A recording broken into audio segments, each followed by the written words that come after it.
बिस्मिल्लाहिर्रहमानिर्रहीम। अस्सलाम वालेकुम स्टूडेंट्स। आज का टॉपिक है measurements of order of reaction.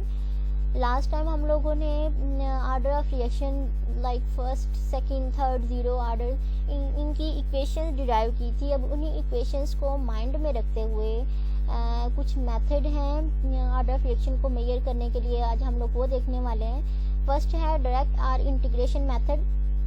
Direct method में सिंपली हम लोग किसी भी रिएक्शन को जो हम लोग परफॉर्म कर रहे हैं उसका experimental data different time interval में, हर टाइम इंटरवल पे जो है वो एक्सपेरिमेंटल डाटा कलेक्ट कर लेते हैं। अब एक्सपेरिमेंटल डाटा में क्या आता है कि रिएक्टेंट की इनिशियल कंसंट्रेशन, ठीक है, उस पर्टिकुलर टाइम इंटरवल पे रिएक्टेंट कितना कंज्यूम हुआ है जिसको a-x बोलते हैं, और वो टाइम इंटरवल जिस पे ये डाटा कलेक्ट किया जा रहा है।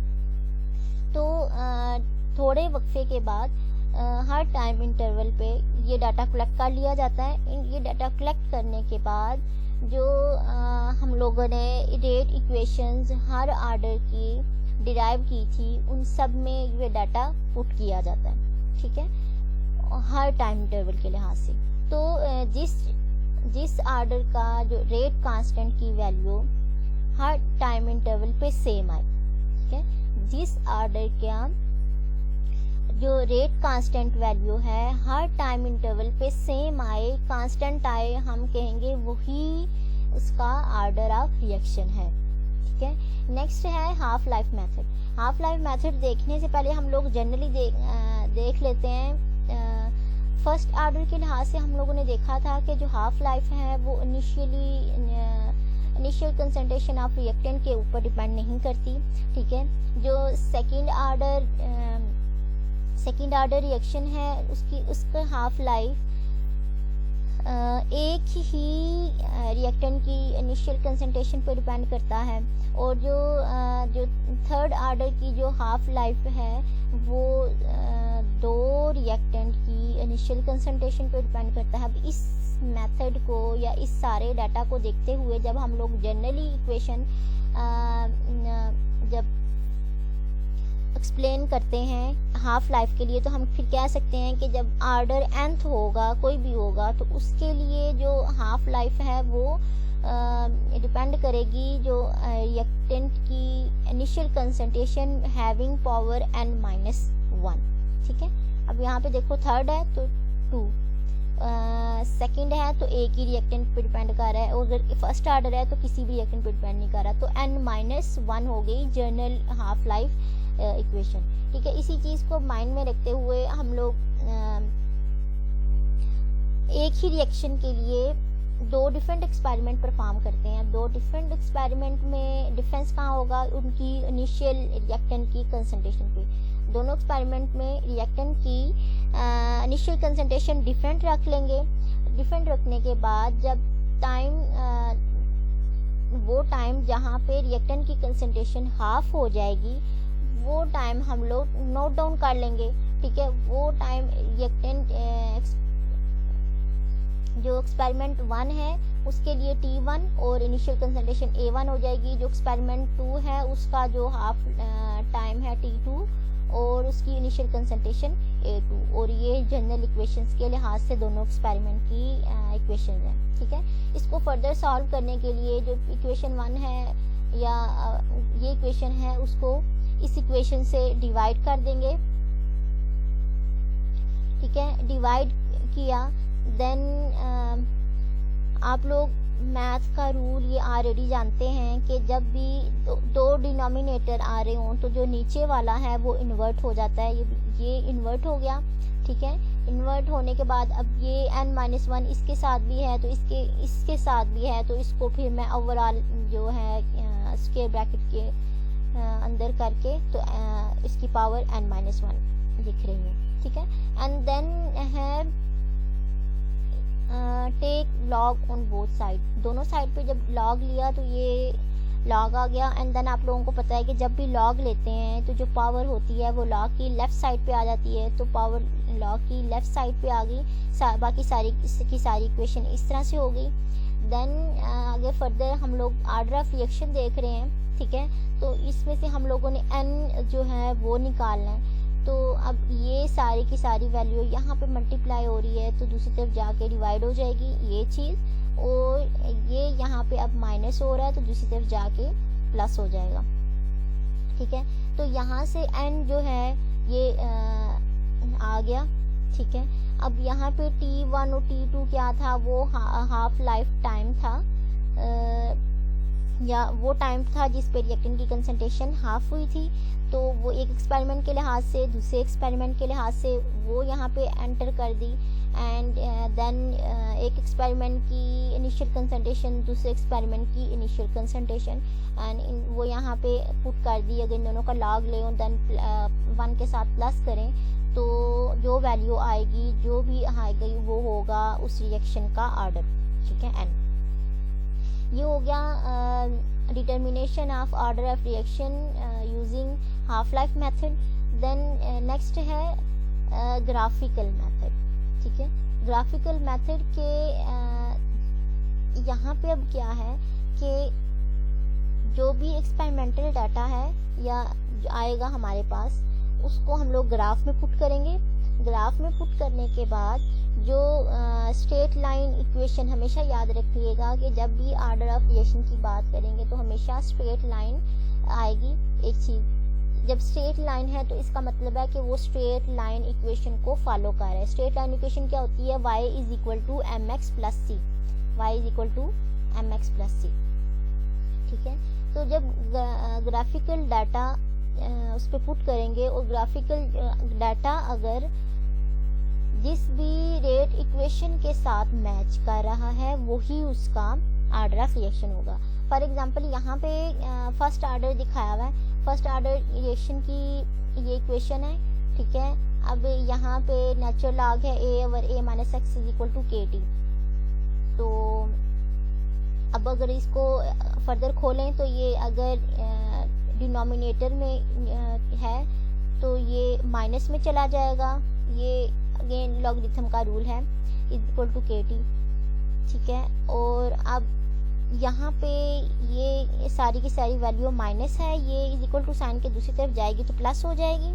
ठीक है, और ये प्लस है इज इक्वल टू साइन के दूसरी तरफ आएगा तो ये माइनस हो जाएगा। ठीक है, ये आ रहा है इस तरफ और ये अलग हो रहा है। तो अब यहाँ पे क्या है, ये चीज़ y इज इक्वल टू के हो जाएगा m, t हो जाएगा x और प्लस l n a हो जाएगा b।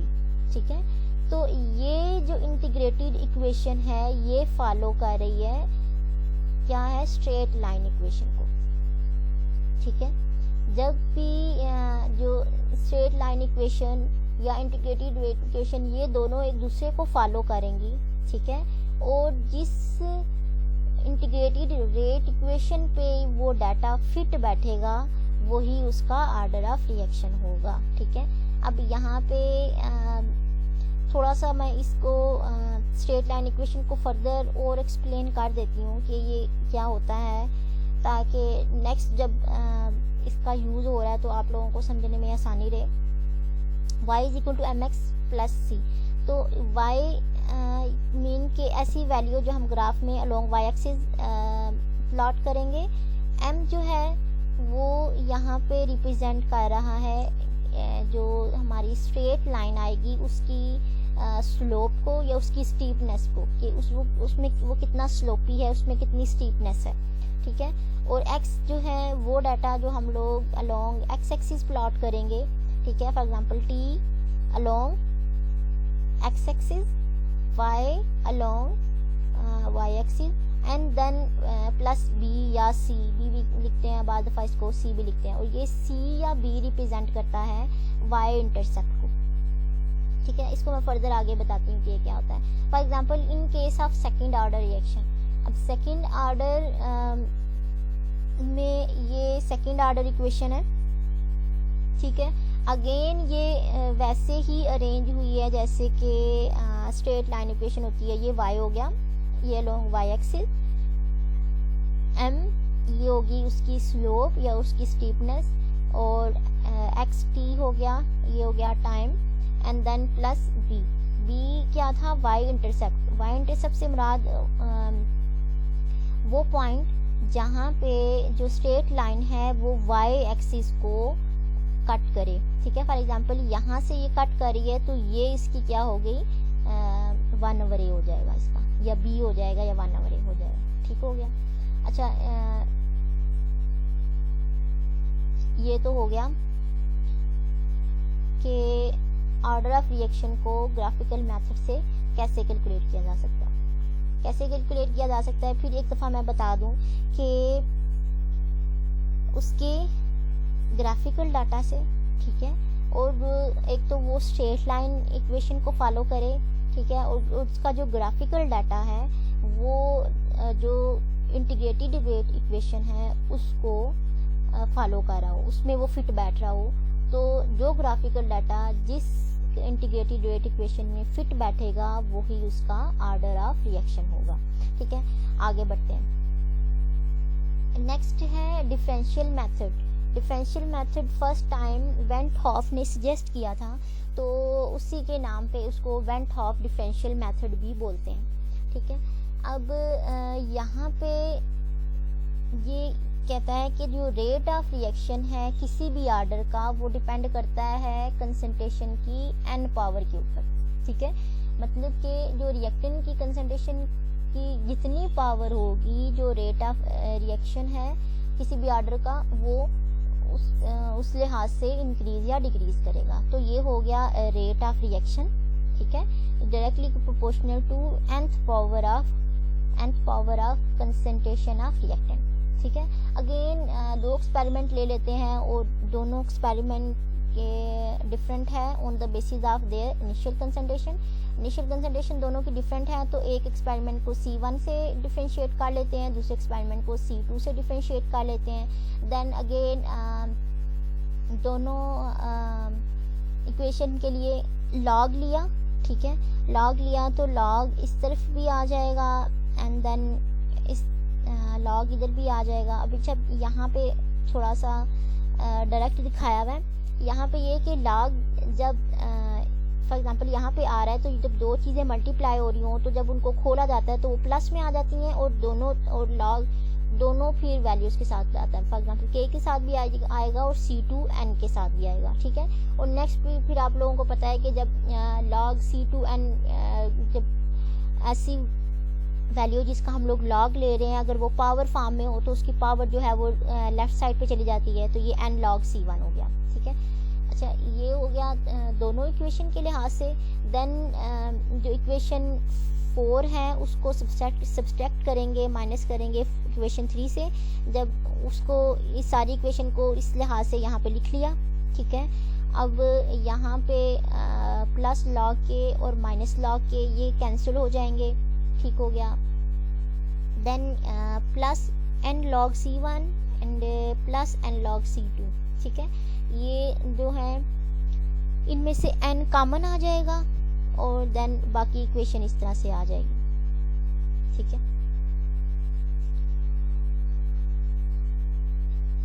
अच्छा, अब यहाँ से हम लोगों ने n निकालना है, तो ये सारी इक्वेशन जो ब्रैकेट के अंदर है ये यहाँ पे n के साथ मल्टीप्लाई हो रही है तो दूसरी तरफ जाके डिवाइड हो जाएगी, ठीक है।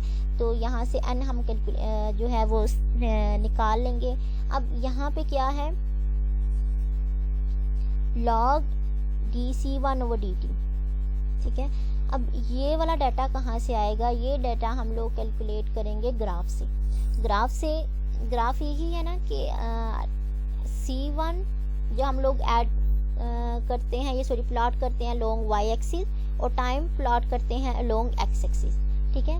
तो यहाँ से जो हमारे पास ओबियसली स्ट्रेट लाइन आएगी, स्ट्रेट लाइन की हम लोग स्लोप जो है वो उसकी वैल्यू कैलकुलेट करेंगे। अब उसकी वैल्यू कैसे कैलकुलेट करते हैं कि slope is equal to change in y over change in x। तो ये भी यही है, change in y over change in x, ठीक है। तो जब यहाँ से स्लोप की वैल्यू कैलकुलेट करेंगे, वो एक किस्म की ये स्लोप की ही वैल्यू है, तो वो एक्सपेरिमेंट 1 के लिहाज से स्लोप की वैल्यू कैलकुलेट कर ली, एक्सपेरिमेंट 2 के लिहाज से स्लोप की वैल्यू कैलकुलेट कर ली, और C1 जो है वो इनिशियल कंसंट्रेशन एक्सपेरिमेंट 1 के लिहाज से, और C2 जो है वो initial concentration of reactant with respect to experiment 2, and then जब ये वैल्यू पुट करेंगे तो हमारे पास n आ जाएगा, और वो n जो है उस रिएक्शन का ऑर्डर ऑफ रिएक्शन होगा। देन है ऑस्टवाल्ड आइसोलेशन मेथड। ऑस्टवाल्ड आइसोलेशन, आइसोलेशन से ही यहाँ पे माइंड में आता है कि जब हम लोग रिएक्टेंट का ऑर्डर फाइंड करने लगते हैं तो उसमें से जो एक रिएक्टेंट है उसको आइसोलेट कर लेते हैं। अब आइसोलेट कैसे कर लेते हैं कि फॉर एग्जांपल यहाँ पे आपको रिएक्शन नज़र आ रहा है कि for example reaction A + B + C goes to form products. तो यहाँ पे आइसोलेट कैसे करते हैं कि फॉर एग्जांपल A के रिएक्टेंट को छोड़ के जो बाकी 2 रिएक्टेंट हैं उनकी कंसंट्रेशन मैक्सिमम या एक्सेस ले लेते हैं। तो आप लोग जानते ही हैं कि जब किसी भी रिएक्टेंट की कंसंट्रेशन एक्सेस में ली जाए तो उसके ओवरऑल जो इफेक्ट है वो नेग्लिजिबल कंसिडर किया जाता है, या उसको ओवरऑल कंसंट्रेशन को कांस्टेंट कह के वो नेग्लिजिबल कंसिडर कर लिया जाता है। तो फिर जो हमारे पास ऑर्डर ऑफ रिएक्शन आएगा वो सिर्फ विद रिस्पेक्ट टू A आएगा, ठीक है, जिसकी कंसंट्रेशन कम थी। जिनकी कंसंट्रेशन ज़्यादा थी वो निगलेक्ट हो जाती हैं, ठीक है। देन फिर हम लोग B को लेस कंसंट्रेशन में और बाकी जो A और C है उनकी कंसंट्रेशन एक्सेस रख के B का order of reaction find out कर लेंगे, एंड देन नेक्स्ट एक्सपेरिमेंट में हम लोग इन दोनों की एक्सेस कंसंट्रेशन रख के C का ऑर्डर ऑफ रिएक्शन, C के लिहाज से order of reaction find out कर लेंगे, ठीक है। अब ये जो ऑर्डर ऑफ रिएक्शन है वो किसी भी जो पीछे हम लोगों ने 2-3 मेथड पढ़े हैं, किसी भी लिहाज से जो है वो फाइंड आउट किया जा सकता है हर एक्सपेरिमेंट के लिहाज से। पहला A के लिहाज से जब A मिनिमम क्वांटिटी में था, जब B मिनिमम क्वांटिटी में था और जब C मिनिमम क्वांटिटी में था। हर तीनों लिहाज से हम लोगों ने order of reaction find out कर लिया। फाइंड आउट करने के बाद जो ओवरऑल ऑर्डर ऑफ रिएक्शन है वो क्या होगा, सम ऑफ ऑल दीज ऑर्डर्स, ठीक है। तो इन सब का ऑर्डर को जब हम लोग सम अप करेंगे, जो ओवरऑल ऑर्डर है, फिर वो ही जो रेट उस रिएक्शन का ऑर्डर होगा, ठीक है। आज के लिए इतना ही। होपफुली आप लोगों को समझ आ गया होगा। अगर नहीं भी आया तो थोड़ी सी डिफरेंट चीज़ें हैं, थोड़ी सी न्यू चीज़ें हैं, अगर नहीं भी आया तो पूछ लीजिएगा, ठीक है।